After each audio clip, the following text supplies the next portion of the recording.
This podcast is brought to you by India Knowledge at Wharton. Please visit knowledge.wharton.upenn.edu/India for more information. India Imagine was the theme of the 2008 Wharton India Economic Forum that was held in Philadelphia recently. The day-long event attracted several leaders including APJ Abdul Kalam, former president of India, as well as CEOs of Indian companies, nonprofit groups, consulting, and private equity firms. India Knowledge at Wharton brings you one-on-one conversations with these leaders. We're going to speak today with Vikram Akula, founder and CEO of SKS Microfinance. Vikram, thanks so much for joining us today. Thank you for having me. I'd like to start by asking how you got involved with microfinance.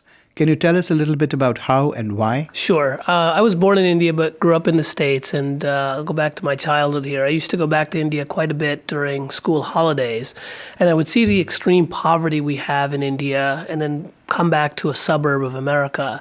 And it was that juxtaposition of extreme poverty on the one hand and extreme wealth that made me say, okay, I want to do something to try and eradicate this kind of poverty. So upon graduating from college, I went and worked with an NGO, basically as a field agent, as a loan officer doing microfinance, and I saw the tremendous impact that microfinance has on the lives of the poor. But I also thought that you could do it in a more scalable manner, and that's when I left that NGO to set up SKS, the entity that I now run. Let's talk a little bit about the constraints that face you in the world of microfinance. For example, lack of capital is always a problem. Lack of capacity is another issue. And of course, microfinance has huge transaction costs. What kind of innovations has SKS brought about to tackle these issues? Sure. Yeah, this is what I call the 3 C's, the lack of capital, the lack of capacity, and the high costs of doing microfinance. And in my analysis, these are the 3 constraints that prevented microfinance institutions from scaling up rapidly. So what we've done is 3 things against these problems that we think can overcome those constraints. The first is to use a for-profit model to overcome the constraints of capital. The second is to use best practices from the business world to overcome the constraints of capacity. And the third is to use technology to overcome the constraints of costs. To say a quick word on each, we believe that even though most microfinance institutions are nonprofits, and even though Professor Yunus, who's a mentor of mine, talks about microfinance as a social business, meaning not paying dividends, we feel that, in fact, you have to structure things in a for-profit way. You have to pay investors high dividends, because otherwise there's no way you're going to kind of access the capital, the kind of capital that poor people need. So we're structured as a for-profit, and that's enabled us to tap into commercial capital and provide an unlimited amount of finance to the poor.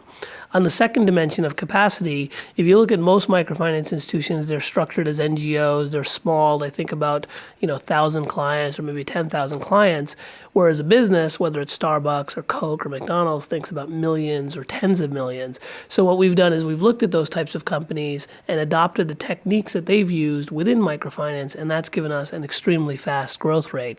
And finally, when it comes to technology, we've developed an automated management information system, because at the end of the day, you're doing millions of very tiny transactions, and there's a high cost to doing that. Unless you use technology, you'll never be able to bring down the costs and to scale rapidly. Just to go back to that last point, do you use mobile phones to manage transactions? Sure. We're doing a pilot project right now with mobile phones, and clearly we think mobile banking is the future, because it doesn't make sense to try and build a retail, brick and mortar infrastructure in rural India. From a cost perspective, it makes no sense at all. And mobile technology today is robust enough that you can actually very easily do banking. And we actually have a very successful pilot that we've done. The problem is the regulatory environment, and the central bank in India has not understood mobile banking and its full potential, and therefore there are regulations that make it prohibitive for us to do this. And if those regulations get changed, then clearly this is the investment that we'd make, and this would be the future of microfinance. If you don't mind, let's go back to that last point first about getting capital from private sources.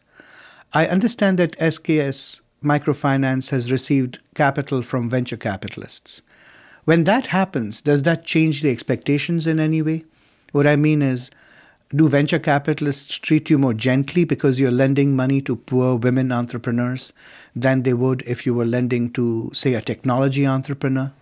So we certainly have social investors who come at it with a double bottom line of making a social impact as well as a for-profit impact. But we also have investors who have a pure commercial interest. Take, for example, Sequoia Capital, the investors in Yahoo, Google, and so on.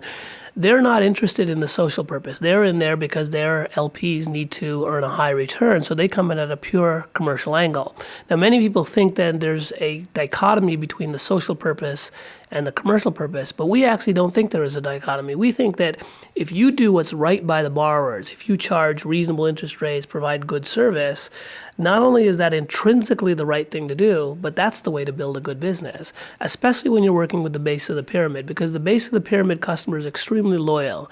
And if you treat them well, they'll stay with you. If they feel they're being exploited or taken advantage of, they will turn on you in a second. Now, if you treat them well, it's not only the right thing to do, but they'll stay with you, and that becomes how to build a long-term healthy business, and that's what our commercial investors want. Typically, what are the interest rates for microfinance loans? So we charge an average interest rate of 24%. Now that seems extraordinarily high, but let me put this in context.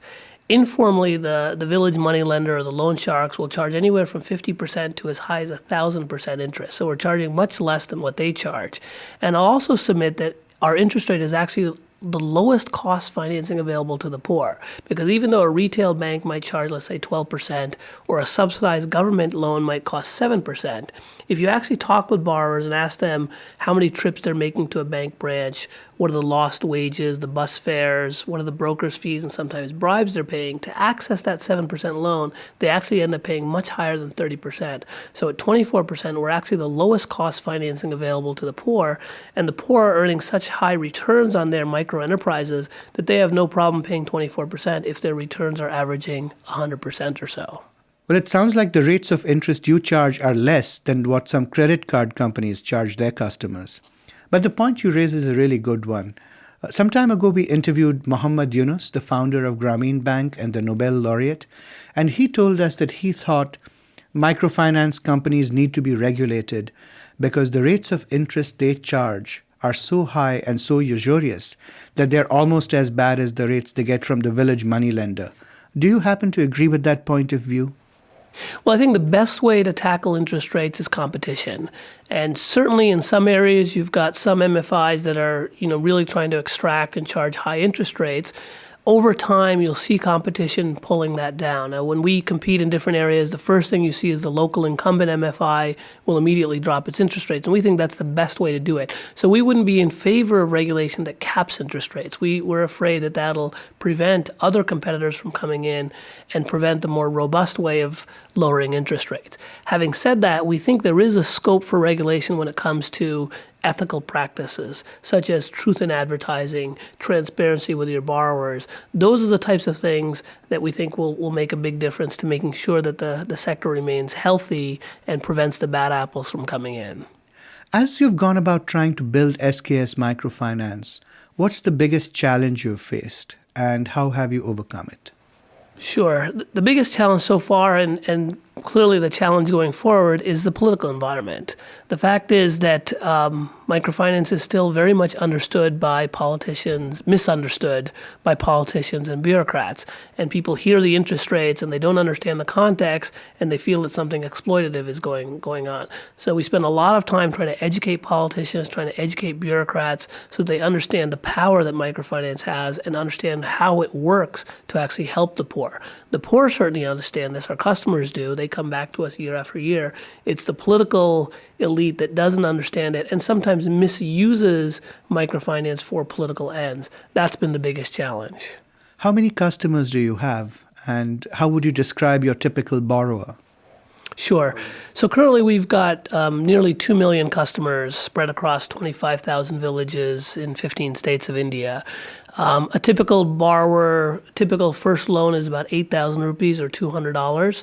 A woman might take a loan to buy a cow, will sell the milk, and then repay the loan on a weekly basis. She might do a small village grocery. She might do vegetable vending or another type of trading activities. And what we see is there's very high returns on investment, and each year she's eligible to take a larger loan. So even though $200 may seem relatively small, eventually we'd like to get borrowers, and we see many borrowers moving into $1,000 $100,000 loans, and then you begin to see huge impacts in terms of poverty eradication. Where do you think SKS Microfinance will be 5 years from now?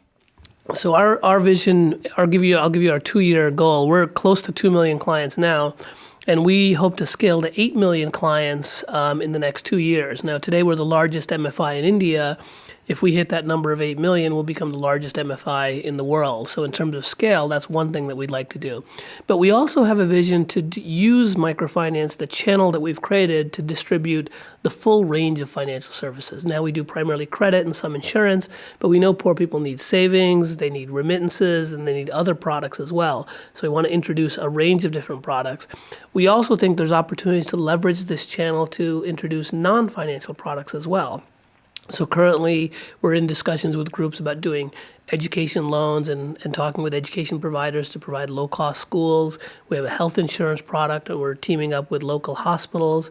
We are giving loans to buy cell phones, to buy consumer packaged goods, and we think there's the whole range of non-financial products that poor people need that we can deliver through our channel as well. Vikram, thank you so much for joining us today. Thank you as well. For more information, please visit knowledge.wharton.upenn.edu/India.